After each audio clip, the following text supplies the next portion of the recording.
Good evening, ladies and gentlemen. I welcome you to this special press briefing by Foreign Secretary Sri Vikram Mishri on the ongoing state visit of the President of Russia.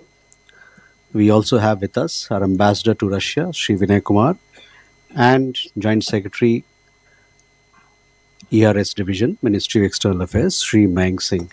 With that, I invite Foreign Secretary to give his opening remarks. Sir.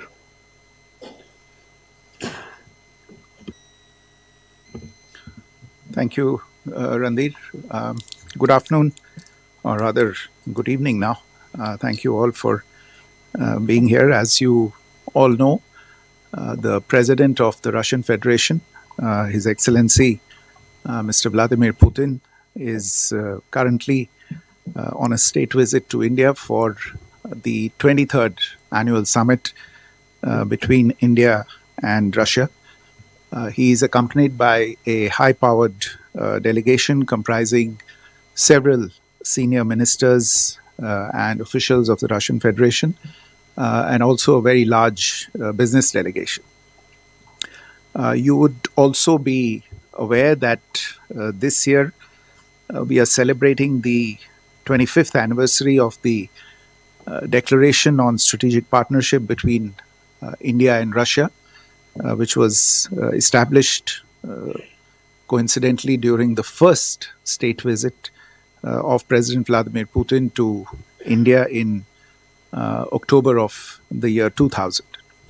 And in 2010, 15 years ago, the relationship was elevated to the status of a special and privileged strategic partnership.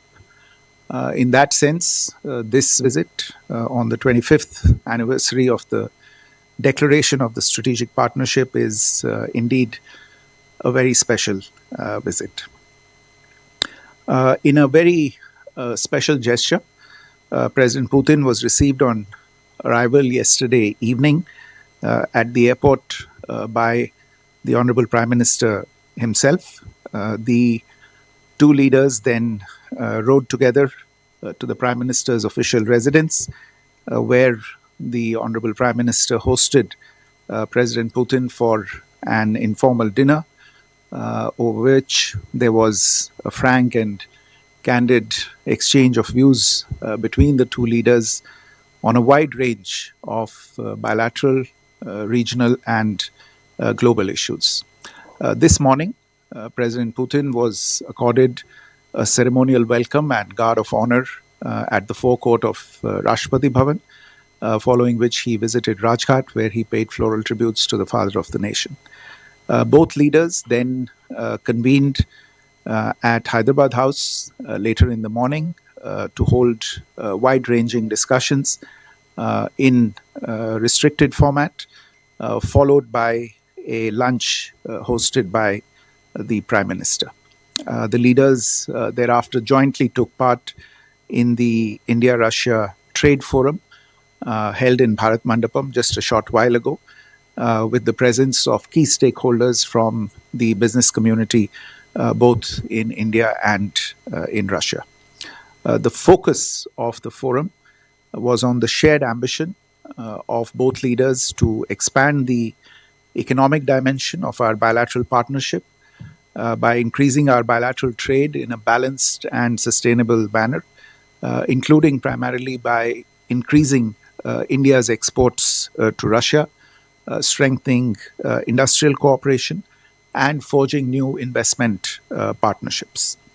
The outcomes of discussions during the business and sectoral discussions that have been ongoing over the last 2 days were presented to the two leaders this afternoon. For details on these, I would refer you to our Ministry of Commerce, which has been coordinating these events. Later on in the evening, today, Honorable Rashtrapati Ji will receive President Putin at Rashtrapati Bhavan and will be hosting a state banquet in his honor. Now, as to the focus and outcomes of the visit, both sides have adopted a joint statement, which you might have had opportunity to see, The joint statement testifies to the India Russia relationship as a time tested, progressive partnership that is anchored in trust and mutual respect. It reflects the very special nature of our ties and provides a comprehensive framework for further deepening our multifaceted bilateral partnership. In addition to the joint statement, there were several agreements and MOUs that were concluded and exchanged during the visit, some of them in the presence of the leaders this morning. These include agreements on labor mobility, on maritime cooperation, health, culture, trade, media cooperation, as well as several business to business MOUs. And I think the details of these are available on our website as well. Economic cooperation, I would say, is the driving impulse and the most important focus of this particular visit. As I said just a while ago, expanding bilateral trade and strengthening economic cooperation requires swiftly addressing non tariff barriers and regulatory impediments, enhancing Indian exports to Russia in sectors such as pharmaceuticals, agriculture, marine products, and textiles is important to correct the trade imbalance. And each one of these sectors, in considerable detail, was discussed between the two leaders today, with both of them pointing to the opportunities that existed in these areas and what were the steps that were needed that could be taken by both sides in order to move towards the mutually shared objective of increasing trade in these areas.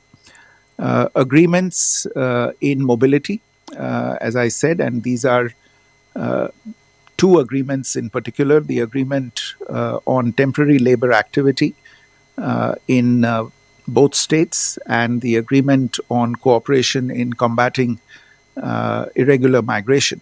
They form a centerpiece of the understandings reached during the ongoing visit. Indian skilled workers, especially in IT, in construction, and in engineering, will help meet Russia's labor needs and deepen our bilateral cooperation. In fact, there is increasing interest among Russian businesses and industries to hire skilled manpower from India to support growing economic activities in Russia.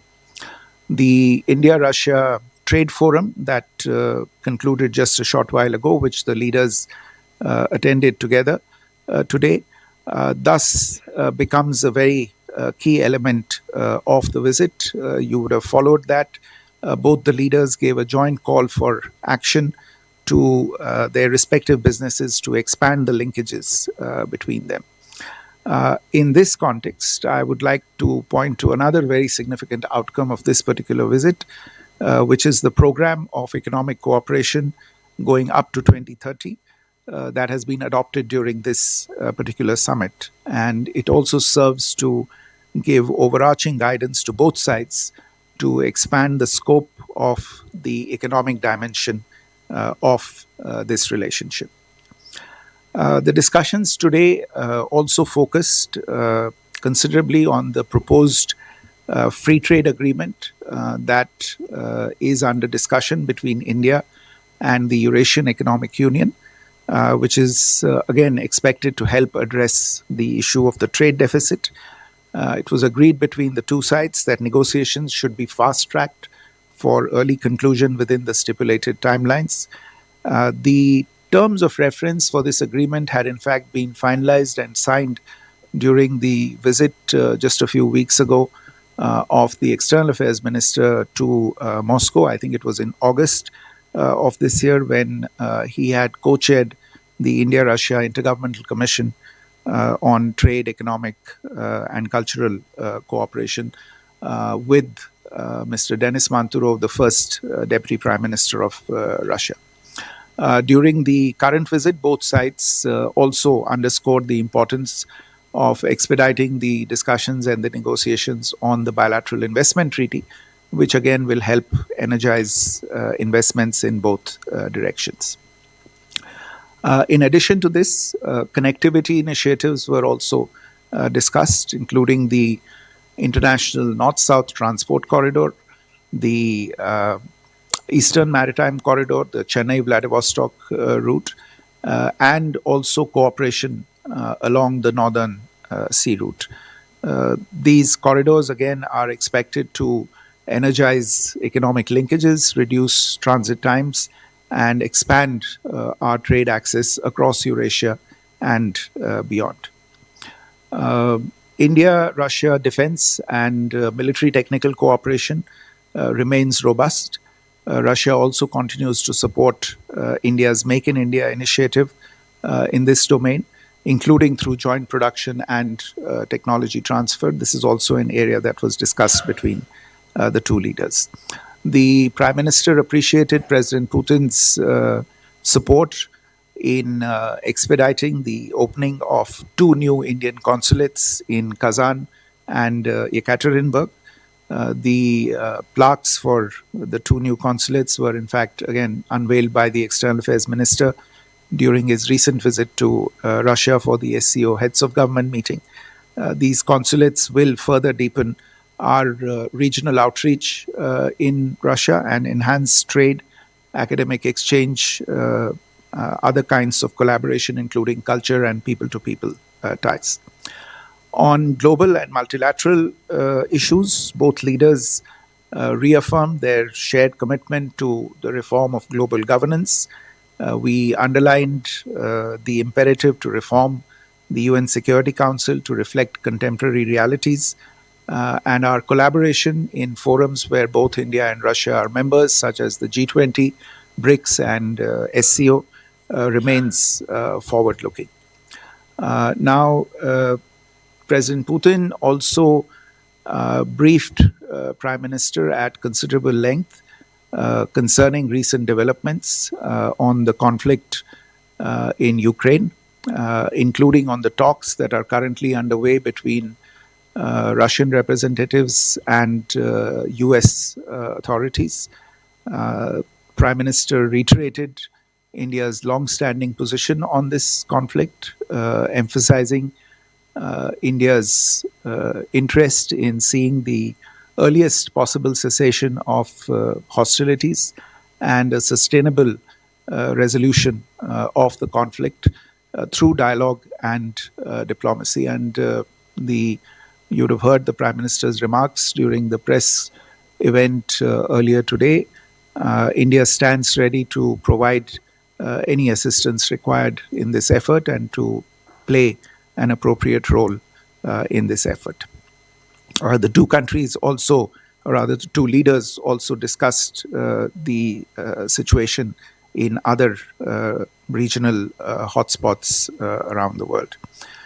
On terrorism, the two leaders reiterated their resolve to fight jointly against all forms and manifestations of terrorism, and the Prime Minister reiterated India's zero-tolerance stance on terrorism, and President Putin reiterated Russia's support for India in this effort. So to conclude, I can say that the visit has helped deliver some very substantive outcomes. And the rich discussions between the two leaders have helped deepen the trust and mutual respect for each other's core national interests. As I said earlier in my remarks, the overarching focus of this particular summit was to expand and strengthen the economic dimension of our partnership to advance towards the shared goal of reaching $100 billion in bilateral trade by 2030. The India-Russia relationship also remains an anchor for constructive engagement in an increasingly complex geopolitical environment, and both our sides are committed to continue to do our part in addressing the challenges that the current environment poses for both countries. Let me stop here And if you have some questions, I know we have a hard stop in a short Okay. period of time, but we'll be happy to take a few questions. So, can we begin with Pranay here?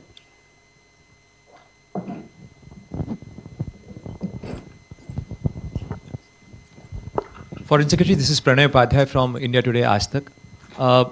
The joint statement mentions about the interoperability of the payment system and the currency exchange system as well in rupee ruble trade. So, what is the mechanism agreed between India and Russia to make it, insulated from the Western sanctions? And how many Indian banks are ready to accept ruble as a mode of payment? Siddhant? Hi, sir. So my question is, big geopolitical message by both Russia and India in terms of economics at a time when their countries engaging in protectionist policies. And my second question is, we have extended the visa facility, the 30-day e-visa facility for tourists, Russian tourists. Have they also extended similar facility for the Indian tourists? Keshav? Thank you, sir. Keshav here from the print. My first question is on this irregular migration from the Mobility Pact. Here, sir. Is there anything in this pact that deals with the status of the Indians in the Russian army, and was that raised between the two leaders at any level? And I just wanted a clarification from the joint statement. It had a line on Iran, and that only through dialogue can the Iran nuclear situation be solved. And we saw that India joined the joint statement of the SCO condemning the strikes earlier in June on Iran.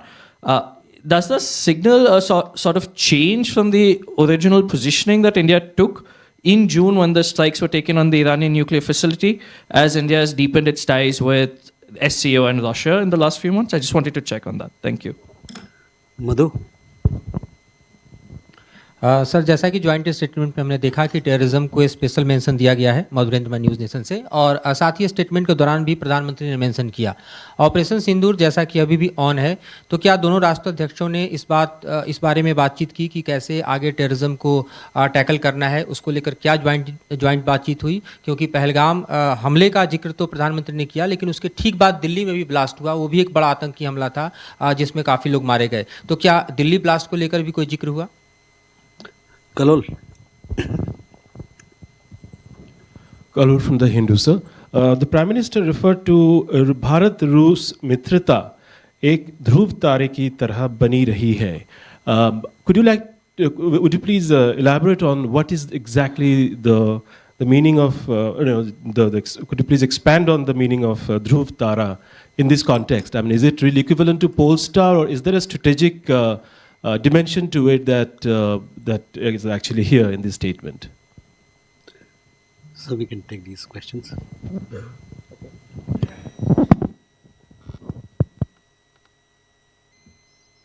On Pranay, your question on interoperability, payments, the resort to payments in national currencies, that is increasingly happening for bilateral trade.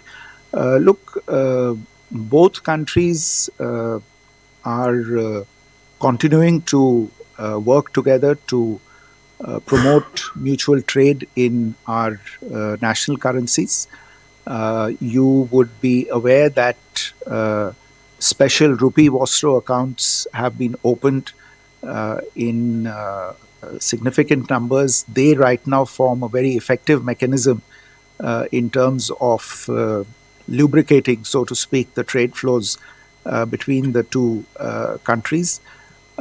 In terms of numbers, I don't know if I recall immediately, but I think there are more than 24, close to 24 banks that have opened a large number of these special rupee Vostro accounts that facilitate the trade between the two countries currently. We also hope, as I said, one of the major objectives during this visit was to reach understanding on how to increase Indian exports to Russia so that we can better address the trade imbalance between the two countries. I think doing these two things together, the handling the trade balance together with expanding opportunities for settlement in national currencies will allow us to move towards this particular objective. Siddhant, your question on geopolitical messaging. Look, the India-Russia relationship, as I said, is an important relationship, not just bilaterally, but in terms of its regional as well as global significance. I have mentioned that it remains an important anchor for constructive engagement in a very complex geopolitical environment. This particular visit, as I said, its focus was on economic issues, on further building the industrial partnership, the investment partnership between the two countries. These are issues that have actually risen to the fore in current times. If you look around the globe, supply chains are under stress, trade relationships are under stress, investment is becoming more and more unpredictable. And therefore, in this environment, for our two countries to focus on these issues, that is a message in itself. On the visa facility, we have made these announcements at the present moment in order to promote Russian tourism into India. You would have probably seen the details. We have offered a 30-day e-tourist visa on gratis basis. This is on the basis of reciprocity. And we have also, I think, for the first time, started to look at group tourist visas. And that is also being done with Russia for the first time on a gratis basis. On the question related to whether the mobility agreement has something to do with the unfortunate issue of Indian citizens being caught up in the conflict in Ukraine by way of recruitment into the Russian army. This particular agreement doesn't have specific reference to that. In any case, I can share with you that this issue of the recruitment of Indian citizens into the Russian armed forces was broached by the Prime Minister, and our concerted efforts continue on a regular basis to secure the early release of Indian citizens from the Russian army. I would just take this opportunity to reiterate once again that our citizens should avoid very, very carefully any offers to join the Russian armed forces. We are seeing several cases of people stranded there and appealing to be rescued and brought out from there. And as I said, we are actively engaged in that effort. On the issue of the reference to Iran and no, I mean, the short answer to your question is that there is no fundamental change in our position on this particular issue. मधु, आपका प्रश्न था कि आतंकवाद को लेके जो आज बातचीत हुई और जो आतंकी हमला दिल्ली में हुआ, आपकी बात सही है। ये इस विषय पे खुल के बातचीत हुई दोनों लीडर्स के बीच। प्रधानमंत्री जी ने आज आपने देखा होगा, अपने प्रेस के वक्तव्य में भी उन्होंने पहलगाम में जो आतंकी हमला हुआ था उसका वर्णन किया और ये भी कहा कि पिछले साल रूस में मॉस्को में क्रोकस हॉल में जो एक आतंकी हमला हुआ था, इन सभी हमलों की जड़ एक है, एक जगह है, और हमें मिलकर इस खतरे का सामना करना होगा। तो इस पे बातचीत हुई, और जैसा मैंने पहले भी कहा, रूस की ओर से हमेशा हमें इस विषय पे सहारा मिला है, उनकी सहानुभूति मिली है, उनकी मदद मिली है, और हमें आशा है कि आगे भी ये जारी रहेगा। Kalol, I think partly, the answer to your question is in the translation of Dhruv Tara. But really, seriously speaking, the fact is that what the Prime Minister was trying to convey was to underline the sustained and long-term significance of this relationship. That this relationship is a constant, and it has been there over a period of time. It has been a time-tested relationship. There have been several crises along the way, but they have not affected the fundamentals of this relationship. And the fact that today we are, in a sense, also observing the 25th anniversary of the strategic partnership, it's come a long way. There has been progress in multiple areas.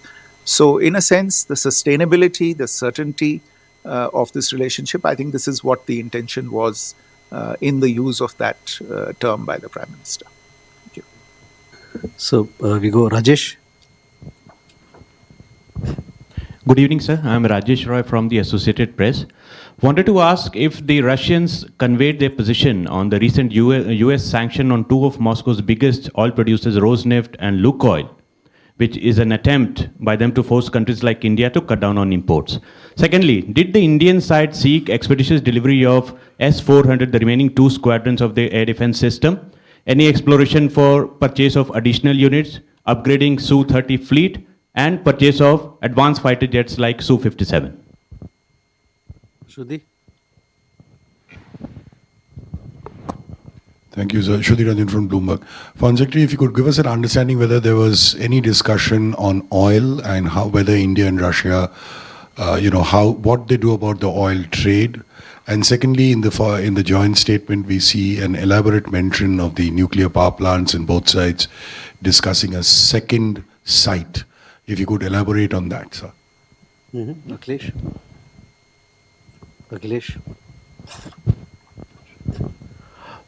Sir मैं अखिलेश सुमन हूँ DD news से। एक आम आदमी का सवाल है कि बहुत सारे इंडियन स्टूडेंट्स जाते हैं रसिया में मेडिकल की पढ़ाई करने के लिए, और जब वे वापस आते हैं तो उनकी डिग्री को मान्यता तो मिलती है, लेकिन उनको 1 साल तक इंतज़ार करना पड़ता है प्रैक्टिस के लिए। तो आज हेल्थ कोलैबोरेशन की बात हुई, एकेडमिक कोलैबोरेशन के लिए साइन किया गया, तो क्या इस इशू को भी टिकअप किया गया है या आगे किया जाएगा कि उनको यहाँ प्रैक्टिस के लिए 1 साल का इंटर्नशिप या फिर एग्ज़ाम नहीं देना पड़े?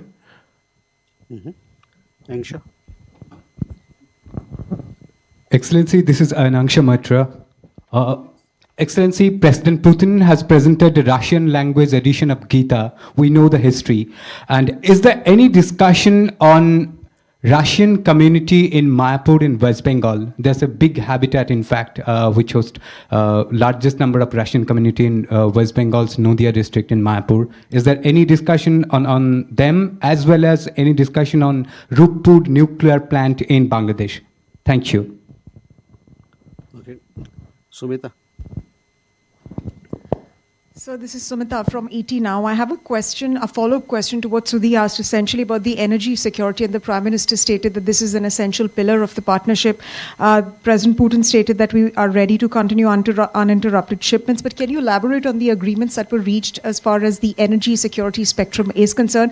And secondly, on your point about addressing the trade imbalance and the fact that this visit was essentially focused on economic issues, is there a near-term guidance? You spoke about a long-term guidance, but was there any near-term guidance that was given? Sir.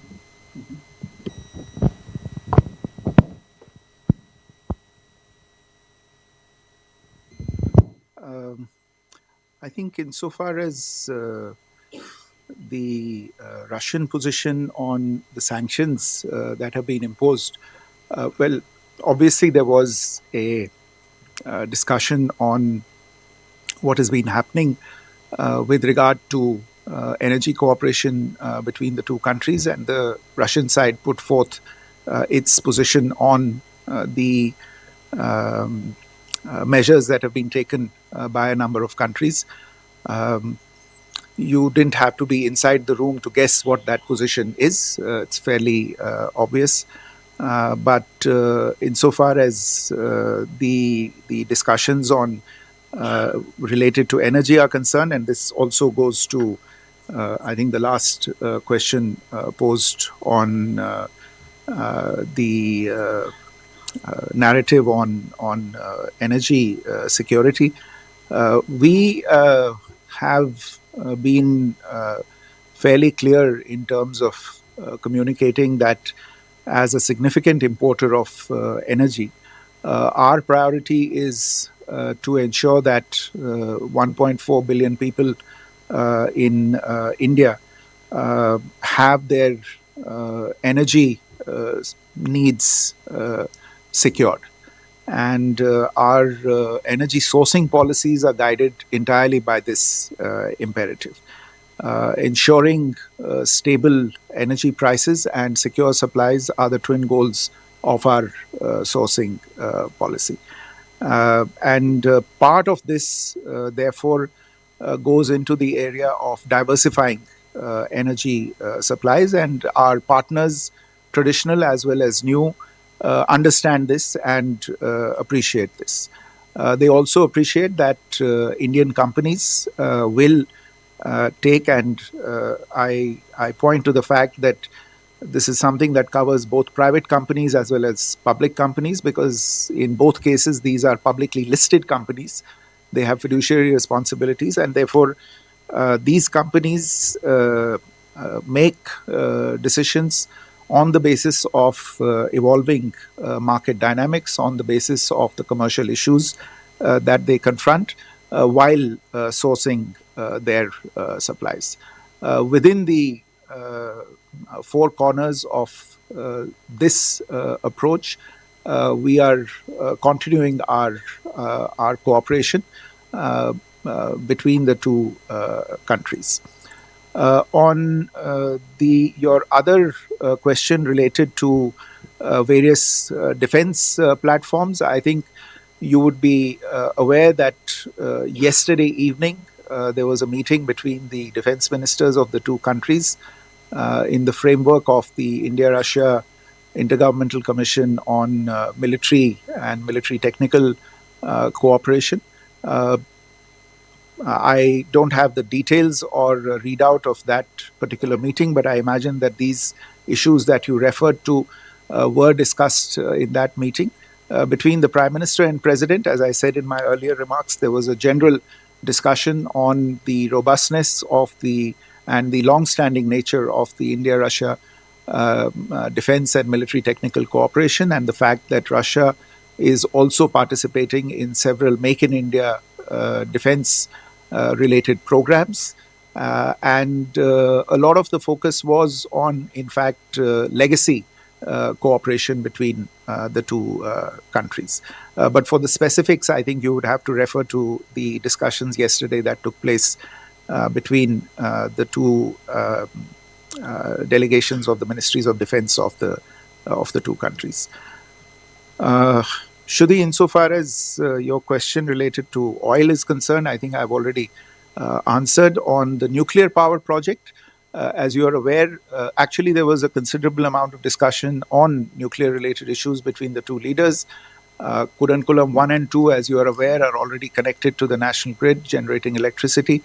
Work is currently underway on units 3 to 6, where, in fact, a number of the critical shipments with regard to units 3 and 4 are underway, and work to conclude agreements for similar things with respect to units 5 and 6 is already also proceeding in parallel.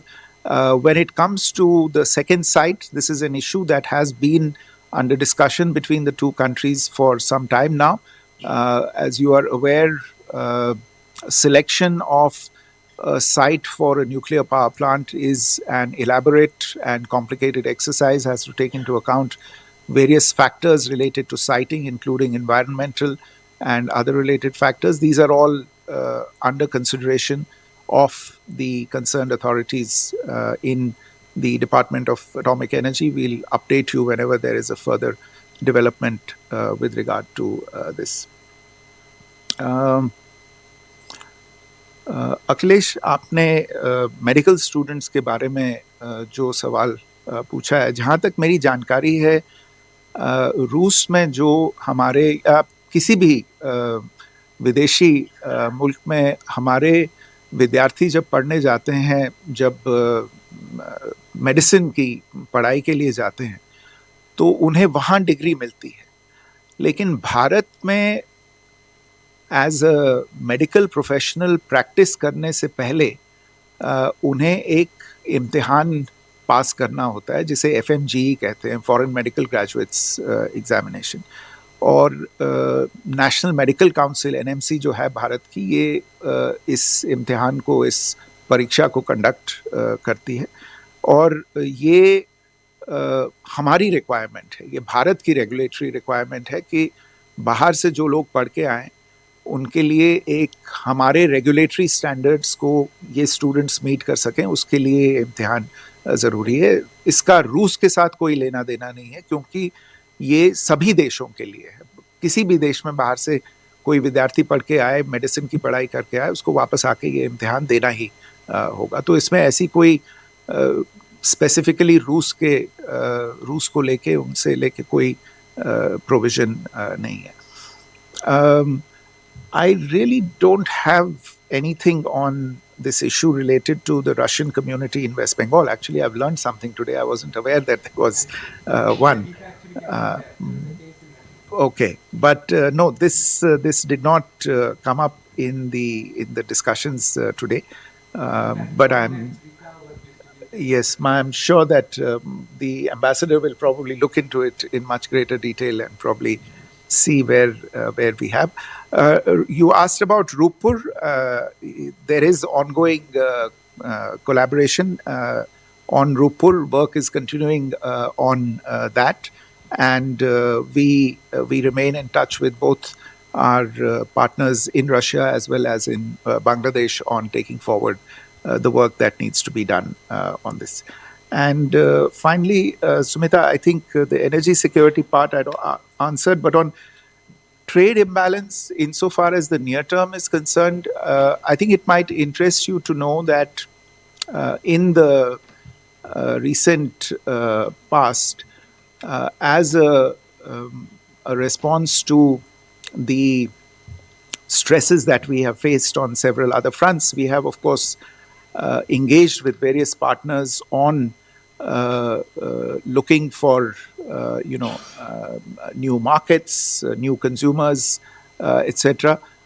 We have done the same with Russia, and in fact, in a very positive and I would say gratifying development, there are several sectors primarily related to fisheries, if I'm not in the maritime marine products, and agricultural and horticultural products that we have seen new markets being developed. There was a reference to this fact today that there was uptake of Indian exports in a very short period of time in terms of the requests being made and the orders being placed and the exports actually being realized. And there was encouragement to take this further, and in fact the Russian side said that they would be ready to look at other products. In fact, there was a reference that, if we were able to export these products in large quantities to many other parts of the world, there was no reason why they could not be exported to Russia as well. So short-term guidance, if you will, was for exporters to connect more intimately with each other and explore opportunities. And that is also what the forum this afternoon was all about, in terms of getting the importers and exporters together to explore these very opportunities. Well, thank you very much. With that, we come to the close of this session.